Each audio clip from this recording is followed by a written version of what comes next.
I never thought I'd be the one to feel invisible in my own family. Growing up, I always tried to stay positive, even when things didn't go my way, but life has a funny way of showing you just how much people value, or don't value, you. My name is Alex, and this is the story of how my family's favoritism pushed me to make the hardest decision of my life.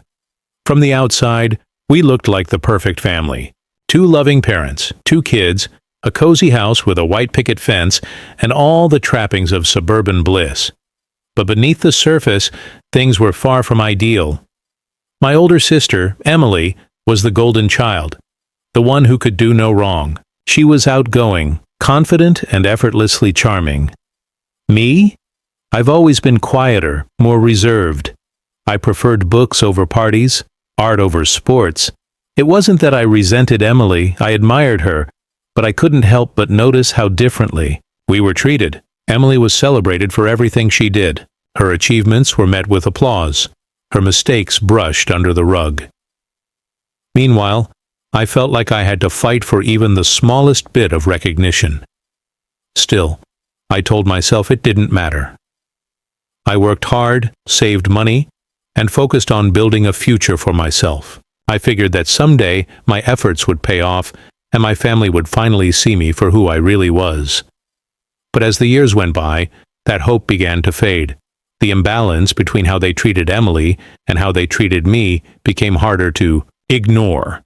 It wasn't just about material things. It was about the way they spoke to me, the expectations they placed on me, and the way they dismissed my feelings. I started to realize that being the responsible one came with its own set of burdens.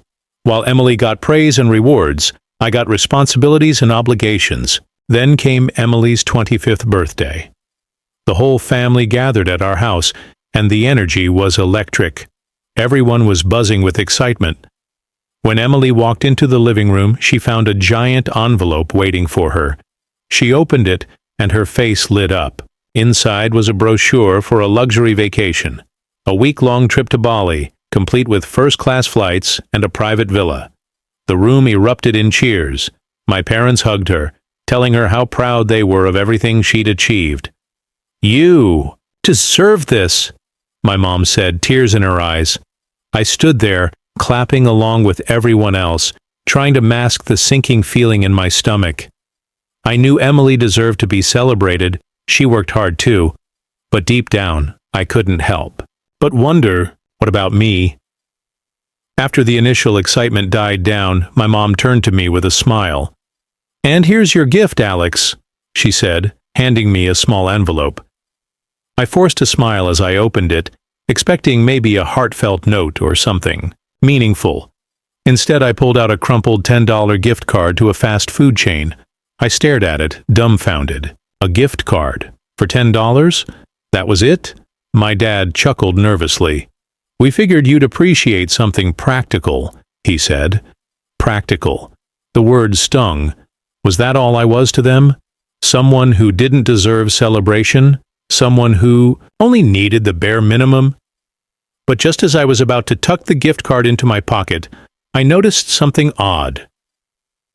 There was another piece of paper folded inside the envelope. I unfolded it slowly, my heart pounding. It wasn't a note or a letter. It was a bill. A detailed breakdown of expenses labeled family contributions. My blood ran cold as I scanned the numbers. They weren't just giving me a gift card. They were assigning me a portion of their financial burden. "What is this?" I asked, my voice trembling as I held up the paper. My mom's smile faltered for a moment, but she quickly recovered. "Oh, don't worry about that, sweetheart," she said dismissively. "It's just a little reminder of how much we've spent on you over the years. We thought it would be nice for you to start contributing now that you're older." "Contributing?" I repeated, incredulous. "You gave Emily a luxury vacation and you're handing me a bill." "Well, Alex," my dad interjected, his tone suddenly stern, "Emily doesn't have savings like you do. You've always been so responsible with money. We knew you could handle it." I felt the room spin. They weren't just treating me differently. They were exploiting me. And worse, They seemed to think it was perfectly reasonable. Before I could respond, Emily chimed in, her voice dripping with false sympathy.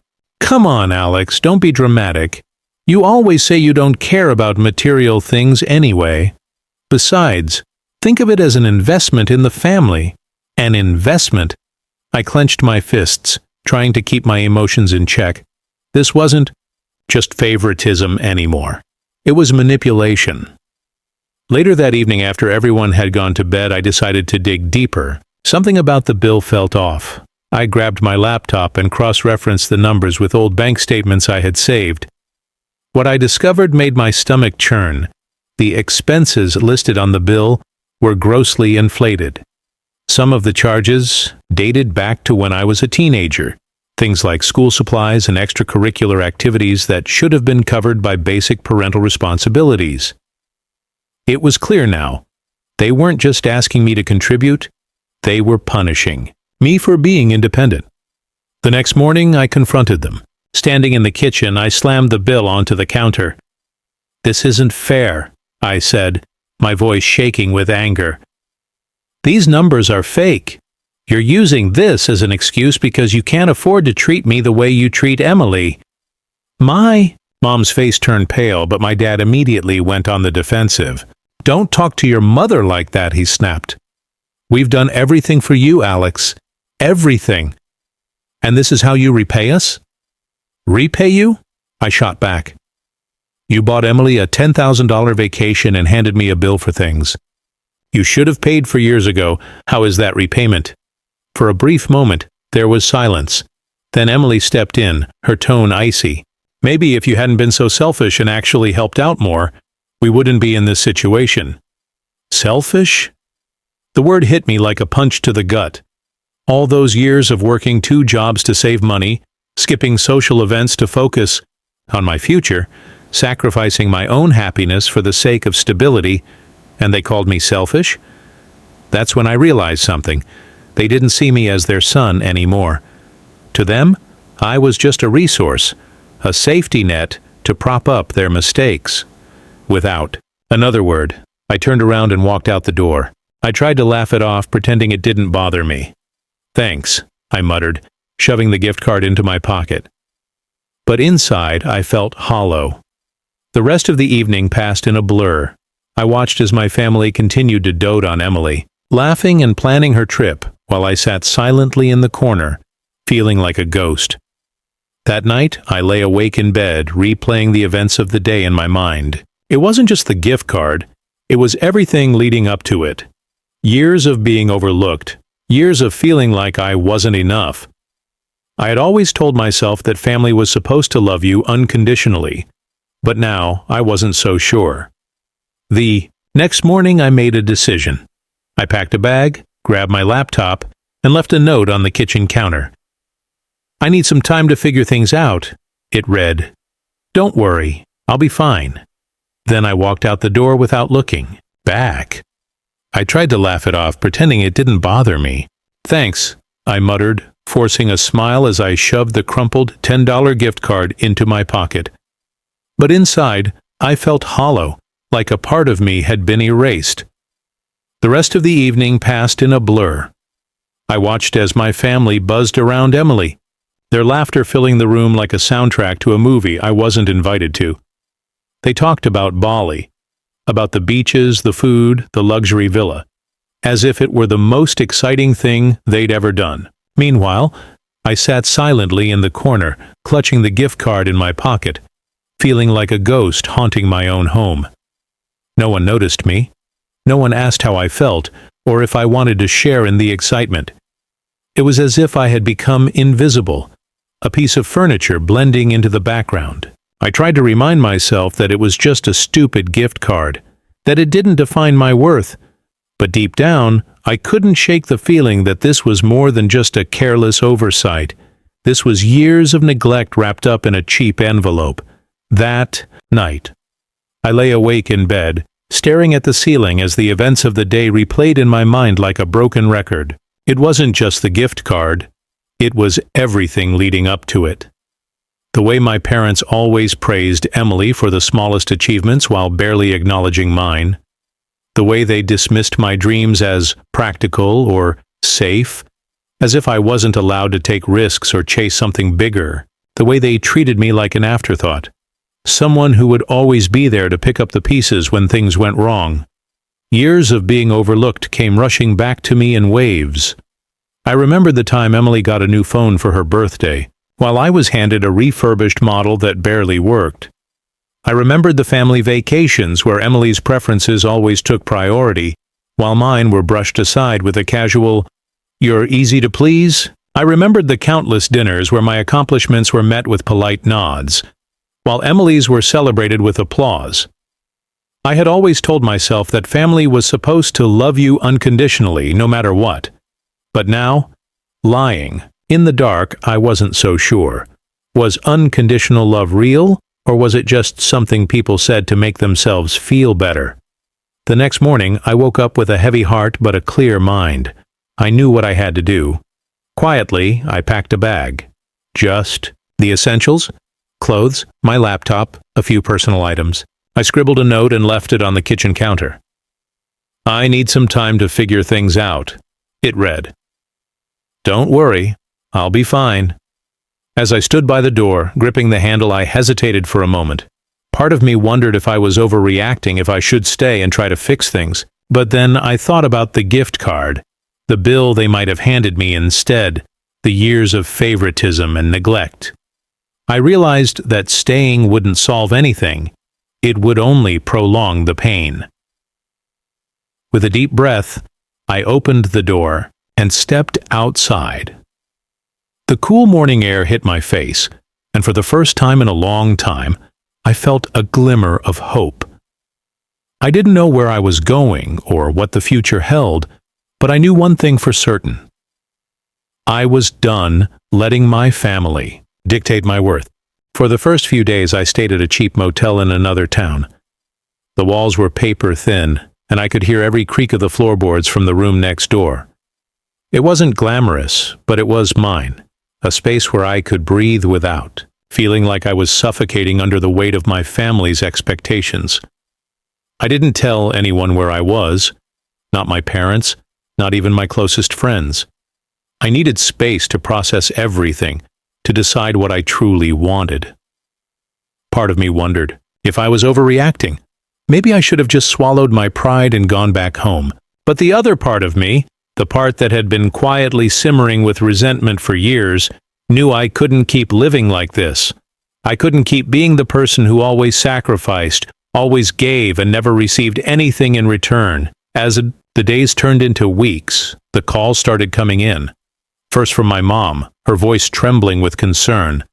"Alex, where are you? Are you okay?" Then my dad, his tone stern. "This isn't funny, come home." Even Emily called, though her message was brief. "Hey, just checking in. Let us know you're safe." But there was something odd about their messages. At first, they sounded genuinely worried. My mom's voice cracked when she asked if I was eating properly, and my dad's gruff tone softened when he mentioned how quiet the house felt without me. But then, things changed. One night, as I scrolled through my phone, I noticed something strange. Emily had posted a picture on social media, a selfie of her lounging by the pool in Bali, captioned, "Living my best life. Blessed." In the comments, someone had tagged me asking, "Where's Alex? Isn't he supposed to be here too?" Emily's response made my blood boil. "Oh, Alex is just being dramatic. He'll get over it." I stared at the screen, my hands shaking. Dramatic? That's what they thought of me now? I wasn't just invisible, I was a joke. The next day, I got another call from my mom. This time, her tone was different. Less concerned, more accusatory. "You're embarrassing us, Alex," she said. "Emily's friends are asking questions. Do you really want to ruin her vacation?" I couldn't believe what I was hearing. They weren't worried about me. They were worried about appearances, about how my absence might reflect poorly on them. "I'm not doing this for attention," I snapped, surprising myself with the sharpness in my voice. "Maybe if you'd treated me like a son instead of an afterthought, I wouldn't have left." There, Was a long pause on the other end of the line. "We've always done our best for you," she said finally, her voice tight. "But if you want to throw everything away over a misunderstanding, then maybe we were wrong about you." Her words hit me like a punch to the gut. A misunderstanding? Was that what they really thought this was? I hung up without another word, and turned off my phone. For the first time since leaving, I allowed myself to cry. Not because I regretted my decision, but because I realized just how deep their indifference ran. Eventually, I found a small apartment and started rebuilding my life on my own terms. It wasn't easy. I missed having a support system, but for the first time, I felt free. Free from their judgment, free from their comparisons, free from the constant pressure to prove myself. The apartment was tiny, barely big enough for a bed and a desk, but it was mine. I painted the walls a soft gray and hung up some artwork I'd picked up at a thrift store. Slowly, it began to feel like home. I threw myself into work, taking on freelance projects and building a portfolio that showcased my skills. For years, I had let my family dictate what I could and couldn't do, but now I was calling the shots. I started saying yes to opportunities I would have once dismissed as too risky or not practical. But just as I was starting to find my footing, something unexpected happened. One afternoon, as I was sorting through my mail, I found a letter. It was from my mom. My heart raced as I opened it, unsure of what to expect. Inside was a handwritten note, the kind of thing I hadn't seen since I was a kid. "We love you, Alex," it read. "Even if you never forgive us, please know that." Reading those words brought tears to my eyes, but it wasn't enough. Forgiveness isn't something you can demand. It's something you earn. And while I appreciated the effort, I knew I still had a long way to go before I could fully trust them again. A few days later, I got another letter. This one was from Emily. Her handwriting was messy, almost illegible. But the message was clear. "I'm sorry. I didn't realize how much you were hurting. I thought you were just being, dramatic. But now I see it. I see everything. Please come home, or at least let me explain." I stared at the letter for a long time, torn between anger and curiosity. Part of me wanted to rip it up and throw it away, but another part, a smaller, quieter part, wanted to know if she was being sincere. I decided to meet her. Not at home, but at a neutral place, a coffee shop downtown. When I walked in, she was already there, sitting at a corner table with a cup of tea in front of her. She looked nervous, fidgeting with the handle of her mug. "Thanks for coming," she said softly as I sat down. "I didn't do it for you," I replied, my voice cold. She flinched but nodded. "I know. And I deserve that. Alex, I didn't realize how bad things had gotten. I thought you were just mad about the gift card, but now I see it's so much more than that." I waited, letting her squirm. "I talked to Mom and Dad," she continued. "They don't get it. They think you're just being stubborn, but I do. I get it. You've always been the one who takes care of everything, and we've taken you for granted." "I've taken you for granted." Her words caught me off guard. For years, I had assumed Emily was oblivious to the dynamics of our family. But now, sitting across from her, I realized she had known all along and chosen to ignore it. "So what now?" I asked, my voice softer. "I don't know," she admitted, "but I want to make it right. Not just for you, but for me too. I don't want to be the kind of person who looks the other way when someone I love is hurting." We sat in silence for a while, the weight of her words hanging between us. I didn't forgive her. Not then, not completely. But for the first time, I saw a glimmer of hope.